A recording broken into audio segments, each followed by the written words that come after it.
All right, join me now on Inside TBT. One-time champion, 100-time Elam ending maker, Travis Diener. Welcome to the show. Glad to be on.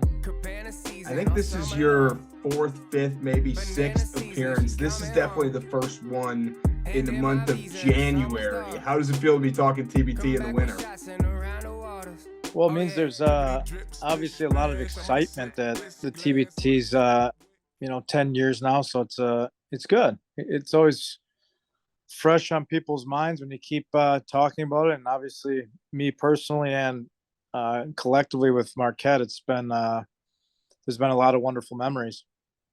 A lot of wonderful memories for you for your whole basketball career. You highlight some of them in your new book.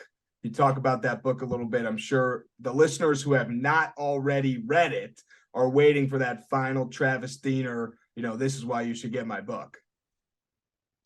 Yeah, no, it's just kind of this, the story of my journey and starting from, when I was a little kid in Fond du Lac, Wisconsin, and then kind of, the last part of it was kind of the bubble and the $1 million shot in TBT and, everything in between, and kind of, documented, stories that people might not know. And I think maybe the competitiveness and the drive that has led me to be very fortunate in the game of basketball. So, yeah, very exciting. John Wilkham wrote the book. He was a former teammate of mine. He was a walk-on when I was a senior. He was a freshman.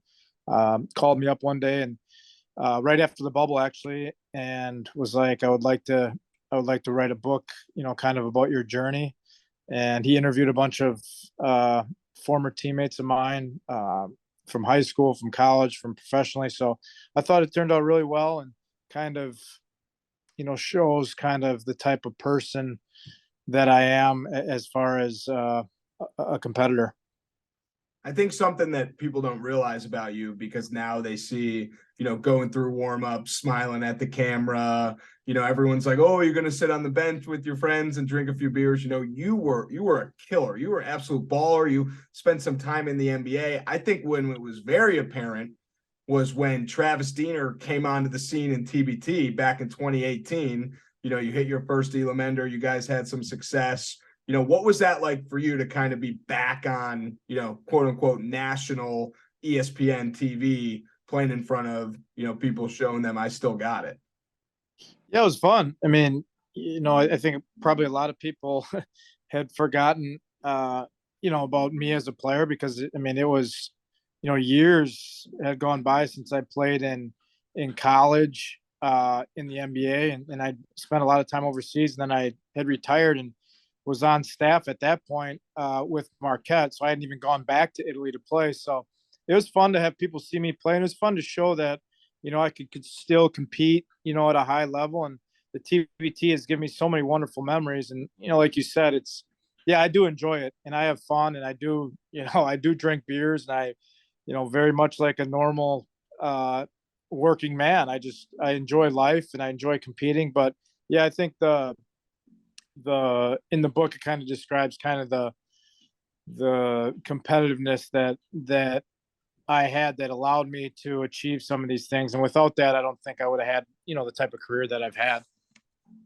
How has the Elam ending changed your mind about, what a game-winning three means? The celebration from you is one thing, but I ran the other day, the videos from your dad reacting to your Elam enders is as good as it gets. So what are your thoughts on what making those game-winning shots mean? Yeah, I mean, it's like you're the kid you're a young kid in your driveway again, and you always count down the end of the game when you're playing by yourself, 1-0, and there's always a game-winning shot, and the thrill and excitement of making that shot happens in every single game in the TBT, and it's an adrenaline rush. It's exciting. It's to have the ball in your hands, knowing that you can end the game without there being time on the clock, is something different and unique. And for me personally, it's given me so many incredible moments. My family, my kids have gotten to see it. I just think it's a unique way to end a game, and it's taken a whole different meaning to how you finish ball games, and there's strategy behind it. And I think it's been really cool, to be honest. You hit the two big ones in 2018, the first year, you were involved, and then you hit the biggest one in the bubble when everyone, mauled you, tackled you, you guys celebrated. Can you bring me back? And we've talked since then, but can you bring me back to the shot is in the air through, when you look at your phone and see that the 96,000 or whatever it was in the account? Yeah, it was the shot felt really good. When it released, I knew it was going in, and that was, it was the only shot I made all game, and it was an incredible possession, incredible pass by Elgin. It's just one of those shots when you're in the moment, you're just reacting to the game. You're not thinking about, what's going to happen if you make or miss it. You're just, shooting the ball like you've done so many times. So, as soon as you make the shot, obviously it's a little pandemonium, and being in the bubble, and it's just, our team made it maybe that much more sweeter, because that night, it was just us. It was just the guys in the team who we had spent, the 2 weeks in that hotel together, couldn't, mingle with other teams, couldn't, be around other teams. So, there's a lot of buildup to all that. So it was the culmination of all that, and the culmination of losing the year before in the championship to Ohio State. So you come so close. And, the great thing about the TBT is if you don't win at all, you're not taking home anything. So, kind of justified why we kept getting in the tournament is because you want to win it. If you don't win it, then it leaves a sour taste, especially when you can't come as close as we had, the years prior. So getting ready for the TBT bubble, it kind of felt like there was two separate types of people. There were the people who were like, I need to further my basketball career. I need to play on this. I need to make some money. And then there were people who were like, what the hell else am I going to do right now? I can't go anywhere. I can't do anything. Where did you fall on that scale? Well, I was probably, I guess, well, obviously I wasn't trying to further my basketball career. I had other stuff I could have been. I mean, I obviously have a family of 4 kids, and it's the middle of summer, and you could still go out and golf. And I love to golf. I love to enjoy the summer here because it's not as long as it is down south, and you got to enjoy the weather. But I wasn't even planning on playing, and it goes. You don't really have to twist my arm, but it was exciting just to be a part, to get there and to win. Obviously was huge. If we would have lost in the championship, if we would have lost earlier, it would have been probably a horrible experience. But winning kind of solidified it all. And not to say we didn't have a lot of fun. We had a great time in the bubble. Just reminiscing, playing video games, playing cards. You're not allowed to go do anything. So it was just a unique experience that hopefully we never have to go through again. But we made the most of it, and I think all of us on that team will remember that 2 weeks, obviously winning it, but with a lot of memories inside of all that. Do you think the NBA would have been able to carry out the bubble the way they did without TBT laying the foundation? No, it gave them an example of how to do it, and I think it was done right. We were testing, every other day. We were allowed to have food door dashed in, but we weren't allowed to do anything else. We weren't, like I said before, it was just us, whatever, 11 players we had and a couple coaches in a ballroom every day doing that stuff. I know in the NBA, they were allowed to go out and golf a little bit. They had their own little resort, but, for us, it really was, pretty much of a lockdown, and obviously, like, if you lost, you weren't going back that night to the hotel. So, we win the championship, and you're in this huge convention center with probably several hundred hotel rooms, and there's only like 25 people staying in the hotel. It's kind of like a movie, because you're walking through the hotel and there's nobody in it except the 13 guys in your team, and obviously some TBT workers. Yeah, so one of the big things that went around on Twitter was similar to the Bachelor or Bachelorette. Your bags were packed. And if you lost the game, you grabbed the bags and you got out of there. Did seeing your bags be packed help motivate you in the games? No, I mean, you're motivated enough by the fact that you're playing for, a lot of money.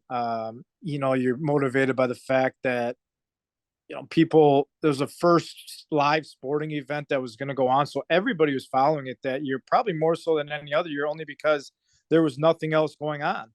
And it was the first time that, sports was kind of back on TV uh, after the pandemic. So there was enough motivation to be there because some guys probably didn't even want to be there. We're just there because we want to play basketball and we want to hopefully have a chance to win a championship.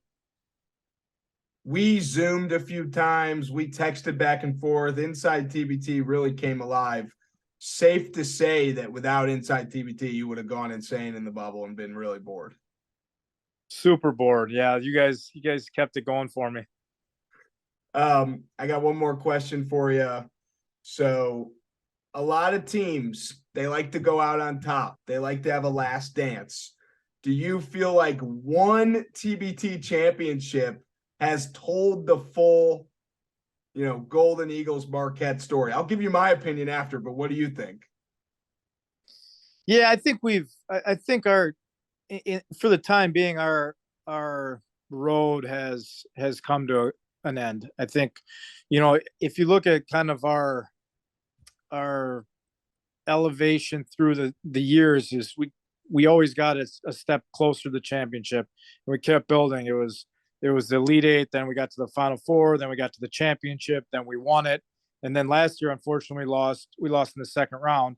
And we got guys that are getting, obviously myself, probably at the top of that list, is getting really old, and then all the other guys, are just older, and it takes if you want to win, like it takes a commitment. It doesn't take a huge. It's not a regular season. It's not like you're joining a club, but it does take a commitment in the middle of your summer where we have a training camp for a week. It's a 3 to 4 week commitment that it takes time and it takes effort and it takes preparation and focus. And I think for the time being, I think maybe a break for Marquette is needed. And what the future holds, who knows? But we've gotten older, and it kind of showed a little bit last year in that game against Dayton. So picture this, all right? We make some phone calls, we get some cash rolling. D Wade, he's in for Golden Eagles. Carmelo Anthony, he's in for Boeheim's Army. He's more in than D Wade, and we use that as, hey, listen, D Wade, Carmelo's playing championship game, Golden Eagles, Boeheim's Army, D Wade and Diener versus Carmelo. Could that happen?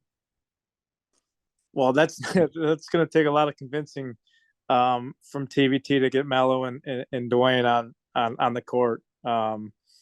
I know Carmelo looks like he's in great shape and wanting to get back in the NBA. I know Dwayne's probably going to be in the Hall of Fame this August, but yeah, it'd take a lot of convincing. Dwayne's got to get in better shape though. I don't even know if he can crack our rotation yet.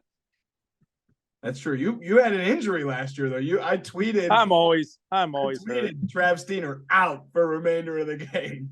Yeah, I get too old and I tweak a muscle that I really don't have. So it wasn't a good year last year for our Marquette Golden Eagles. Well, Travis Diener, TD Ameritrade, as I like to call you, because I got stock in that guy. Any questions for me before I get you out of here? That's how we roll. Yeah, I mean, I guess who's your favorite player of all time in TBT? Wow. And I can't say you, I assume, because that's no, you can't. Yeah, you can't say me. I mean, I already know it's me, but you have to answer with somebody else. All right, and give the reason why. Favorite player besides you, I gotta go with Trey Landers, Red Scare, Dayton. Hilarious. I'm not my favorite, skill player. Hilarious guy in interviews, like rolling around on his bed, got the phone, moving around the phone. Trey Landers, funny guy to be around, great hype man. If Trey Landers is your hype man, you're doing something right. Maybe that's why they took us down last year. He got that crowd going, he got his teammates going, and I respect that. Did you enjoy, playing in a real road game for the first time in a while? It was, when we picked Dayton, we knew exactly what we were signing up for.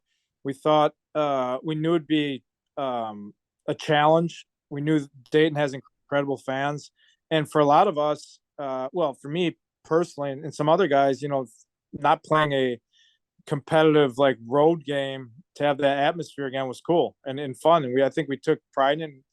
We just fell short. We got off to a great start, but ultimately they made a lot of plays, and I mean, hats off to them in the city of Dayton. But we had a great time, and the challenge, we knew what we were getting ourselves into.